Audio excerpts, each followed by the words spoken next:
ಭಾರತದಲ್ಲಿ ಮುಸ್ಲಿಮರಿಗೆ ವೋಟಿಂಗ್ ಹಕ್ಕು ಬೇಡ, ಆ ಹಕ್ಕನ್ನು ಕಸಿದುಕೊಳ್ಳಿ ಅಂತ ಚಂದ್ರಶೇಖರ ಸ್ವಾಮೀಜಿಯವರು ಒಂದು ವಿವಾದಾತ್ಮಕ ಹೇಳಿಕೆಯನ್ನು ಕೊಟ್ಟಿದ್ದರು. ಈ ಕುರಿತಂತೆ ಉಪ್ಪಾರಪೇಟೆ ಪೊಲೀಸ್ ಸ್ಟೇಷನ್ನಲ್ಲಿ ಒಂದು ದೂರು ದಾಖಲಾಗಿತ್ತು. FIR ಕೂಡ ಆಗಿದೆ. ಡಿಸೆಂಬರ್ 2ನೇ ತಾರೀಕು ನೀವು ವಿಚಾರಣೆಗೆ ಬರಬೇಕು ಅಂತ ನೋಟಿಸ್ ಕೂಡ ಕೊಡಲಾಗಿದೆ. ಈಗ ಇದು ರಾಜಕೀಯ ತಿರುವನ್ನು ಪಡ್ಕೋತಾ ಇದೆ.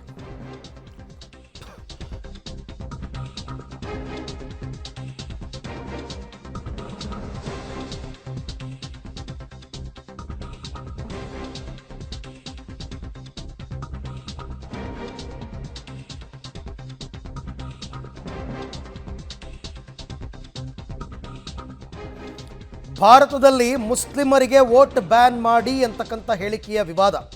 ಚಂದ್ರಶೇಖರ ಸ್ವಾಮೀಜಿ ವಿರುದ್ಧ FIR ದಾಖಲಾಗಿದೆ.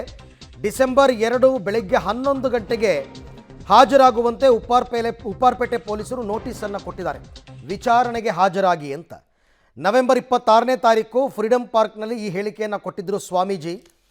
ವಕ್ಫ್ ವಿರುದ್ಧ ರಾಜ್ಯ ಕಿಸಾನ್ ಸಂಘಟನೆ ಹಮ್ಮಿಕೊಂಡಿದ್ದಂತಹ ಪ್ರತಿಭಟನೆ ಅದು. ಆ ಪ್ರತಿಭಟನೆಯಲ್ಲಿ ಮಾತನಾಡ್ತಾ ಚಂದ್ರಶೇಖರ ಸ್ವಾಮೀಜಿಯವರು ಈ ಹೇಳಿಕೆಯನ್ನು ಕೊಟ್ಟಿದ್ದರು.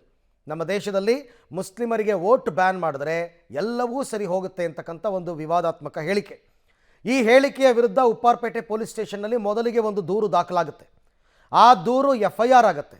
FIR ಮಾಡಿಕೊಂಡಂತಹ ಉಪ್ಪಾರಪೇಟೆ ಪೊಲೀಸರು ಈಗ ಸ್ವಾಮೀಜಿಗಳಿಗೆ ಡಿಸೆಂಬರ್ 2ನೇ ತಾರೀಕು ಬೆಳಗ್ಗೆ 11 ಗಂಟೆಗೆ ಸ್ಟೇಷನ್ಗೆ ಬರಬೇಕು ಅಂತ ಅವರಿಗೆ ನೋಟಿಸನ್ನು ಕೊಟ್ಟಿದ್ದಾರೆ.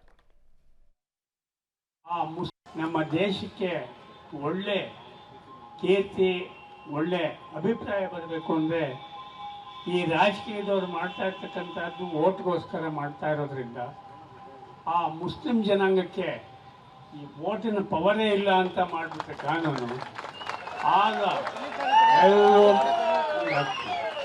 ಖಂಡಿತ ಅದನ್ನು ಮಾಡಬೇಕು. ಪಾಕಿಸ್ತಾನದಲ್ಲಿ ಅದೇ ರೀತಿ ಅವ್ರು ಮಾಡಿರ್ತಕ್ಕಂಥದ್ದು, ಬೇರೆಯವರಿಗೆ ವೋಟ್ ಮಾಡ್ತಕ್ಕಂಥ ಅಧಿಕಾರ ಇಲ್ಲ. ಅದೇ ರೀತಿ ನಮ್ಮ ಭಾರತದಲ್ಲೂ ಕೂಡ ಅವರಿಗೆ ವೋಟಿನ ಹಕ್ಕು ಇಲ್ಲದೆ ಇರೋ ಥರ ಮಾಡಿದ್ರೆ ಆಗ ಅವ್ರ ಪಾಡ್ಗೆ ಅವ್ರು ಇರ್ತಾರೆ. ಖಂಡಿತವಾಗಿ ಎಲ್ಲರೂ ನೆಮ್ಮದಿಯಾಗಿರೋದಕ್ಕೆ ಸಾಧ್ಯ. ನಮ್ಮ ದೇಶ ಇದು ಮೊನ್ನೆ 26ನೇ ತಾರೀಕು ಚಂದ್ರಶೇಖರ ಸ್ವಾಮೀಜಿಯವರು ಕೊಟ್ಟಂತಹ ಒಂದು ಹೇಳಿಕೆ. ಆ ಹೇಳಿಕೆ ಈಗ ವಿವಾದವಾಗಿದೆ. ದೇಶದಲ್ಲಿ ಮುಸ್ಲಿಮರಿಗೆ ವೋಟ್ ಹಕ್ಕನ್ನು ಕಸಿದುಕೊಳ್ಳಬೇಕು, ಅವ್ರಿಗೆ ವೋಟ್ ಮಾಡೋದಕ್ಕೆ ಬಿಡಬಾರ್ದು, ಆಗ ದೇಶ ಸುಭಿಕ್ಷವಾಗಿರುತ್ತೆ ಅಂತ ಅವರು ಕೊಟ್ಟಂತಹ ಸ್ಟೇಟ್ಮೆಂಟ್ ಈಗ ವಿವಾದವಾಗಿದೆ. ಅವರಿಗೆ 2ನೇ ತಾರೀಕು ವಿಚಾರಣೆಗೆ ಬನ್ನಿ ಅಂತ ಹೇಳಿದ್ದಾರೆ. ಈ ಬಗ್ಗೆ ಮತ್ತಷ್ಟು ಮಾಹಿತಿ ನನ್ನ ಕೊಲ್ಲಿಗ್ ನಾಗೇಶ್ ಅವರಿಂದ ಪಡ್ಕೊಳ್ಳೋಣ. ನಾಗೇಶ್, ಈಗ ಚಂದ್ರಶೇಖರ ಸ್ವಾಮೀಜಿ ವಿರುದ್ಧ ದೂರು ಕೊಟ್ಟವರು ಯಾರು, ದೂರಿನಲ್ಲಿ ಏನಿತ್ತು, ಮತ್ತು ಈಗ ವಿಚಾರಣೆಗೆ ನೋಟಿಸ್ ಕೊಟ್ಟಿರೋದ್ರಿಂದ ಹಾಜರಾಗಲೇಬೇಕಾಗುತ್ತಾ ಅಥವಾ ಅಷ್ಟರಲ್ಲಿ ಬೇರೆ ಏನಾದರೂ ಬದಲಾವಣೆಯನ್ನು ನಿರೀಕ್ಷೆ ಮಾಡಬಹುದಾ ಅಂತ? ಅರವಿಂದ್, ನವೆಂಬರ್ 26ನೇ ತಾರೀಕು ಫ್ರೀಡಂ ಪಾರ್ಕ್ನ ಸಾರ್ವಜನಿಕ ಸಭೆಯಲ್ಲಿ ಚಂದ್ರಶೇಖರ್ ಸ್ವಾಮೀಜಿ ಅವರು ಒಂದು ವಿವಾದಾತ್ಮಕ ಹೇಳಿಕೆಯನ್ನು ಕೊಟ್ಟಿದ್ದರು. ಭಾರತದಲ್ಲಿ ಮುಸ್ಲಿಮರಿಗೆ ಮತ ಹಾಕುವ ಹಕ್ಕನ್ನು ತೆಗೆದು ಹಾಕಬೇಕು ಅನ್ನುವಂಥ ವಿವಾದಾತ್ಮಕ ಹೇಳಿಕೆಯನ್ನು ಕೊಟ್ಟಿದ್ದರು. ಹಾಗಾಗಿ ಮುಸ್ಲಿಂ ಮುಖಂಡರೊಬ್ಬರು ಉಪ್ಪಾರಪೇಟೆ ಪೊಲೀಸ್ ಠಾಣೆಯಲ್ಲಿ ಒಂದು ದೂರು ಕೂಡ ದಾಖಲಾಗಿತ್ತು. ದೂರಿನ ಆಧಾರದ ಮೇಲೆ ಈಗ ಚಂದ್ರಶೇಖರ್ ಸ್ವಾಮೀಜಿಯ ಮೇಲೆ ಒಂದು FIR ಅನ್ನು ದಾಖಲಿಸಿಕೊಂಡಿರುವಂಥದ್ದು. 299 BNS ಅಡಿ ಪ್ರಕರಣ ದಾಖಲಿಸಿಕೊಂಡಿರುವಂಥ ಉಪ್ಪಾರಪೇಟೆ ಪೊಲೀಸರು ಸ್ವಾಮೀಜಿ ಅವರಿಗೆ ವಿಚಾರಣೆಗೆ ಹಾಜರಾಗಲಿಕ್ಕೆ ಈಗ ನೋಟಿಸನ್ನು ಕೊಟ್ಟಿರುವಂಥದ್ದು. ಡಿಸೆಂಬರ್ 2ನೇ ತಾರೀಕು 11 ಗಂಟೆ ಸುಮಾರಿಗೆ ಉಪ್ಪಾರಪೇಟೆ ಪೊಲೀಸ್ ಠಾಣೆಗೆ ಬಂದು ವಿಚಾರಣೆಗೆ ಹಾಜರಾಗಬೇಕು ಅಂತೇಳಿ ಈಗಾಗಲೇ ಚಂದ್ರಶೇಖರ್ ಸ್ವಾಮೀಜಿಗೆ ನೋಟಿಸನ್ನು ಕೊಟ್ಟಿರುವಂಥದ್ದು. ಹಾಗಾಗಿ ಚಂದ್ರಶೇಖರ್ ಸ್ವಾಮೀಜಿ ಅವರು ನೋಟಿಸ್ ಕೊಟ್ಟಿರುವ ಕಾರಣಕ್ಕಾಗಿ ವಿಚಾರಣೆಗೆ ಹಾಜರಾಗಬೇಕಾದ ಅನಿವಾರ್ಯತೆ ಇರುತ್ತೆ. ಹಾಗಾಗಿ ವಿಚಾರಣೆಗೆ ಹಾಜರಾಗ್ತಾರೋ ಇಲ್ಲೋ ಅನ್ನುವಂಥದ್ದು ಮತ್ತೆ ಅದು ನೆಕ್ಸ್ಟ್ ಪ್ರಶ್ನೆ. ಆದರೆ ಚಂದ್ರಶೇಖರ್ ಸ್ವಾಮೀಜಿ ಅವರಿಗೆ ನೋಟಿಸನ್ನು ಕೊಟ್ಟಿರೋ ಕಾರಣಕ್ಕಾಗಿ ಅವರು ಉಪ್ಪಾರಪೇಟೆ ಪೊಲೀಸ್ ಠಾಣೆ ಬಂದು ಅಲ್ಲಿ ವಿಚಾರಣೆಯನ್ನು ಎದುರಿಸುವ ಅನಿವಾರ್ಯತೆ ಈಗ ಎದುರಾಗಿರುವಂಥದ್ದು.